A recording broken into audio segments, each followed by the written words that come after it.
Let's look at another great AI capability embedded in the CodeHS platform, AI grading. AI grading is a great way for teachers to provide detailed and timely responses to student submissions. This is particularly true with free response question submissions. Here, Joe, a fictitious student, is responding to an activity on cyberbullying in the digital citizenship module. Let's take a closer look.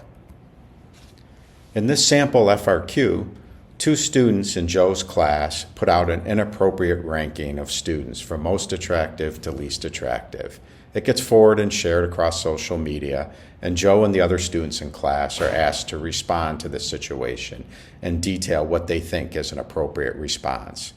Joe's go-to is to create his own list ranking the offending students. After Joe hits submit, it's time for teacher grading.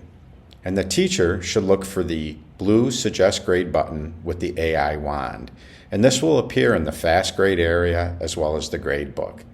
After the teacher hits the button, an AI response will be generated. Let's take a look at more detail at that response.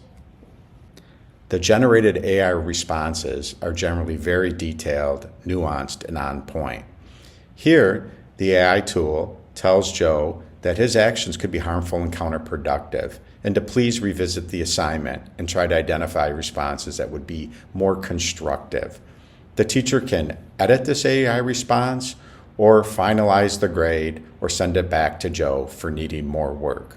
Let's look at this workflow in the CodeHS IDE. And after we do, you should try it on your own.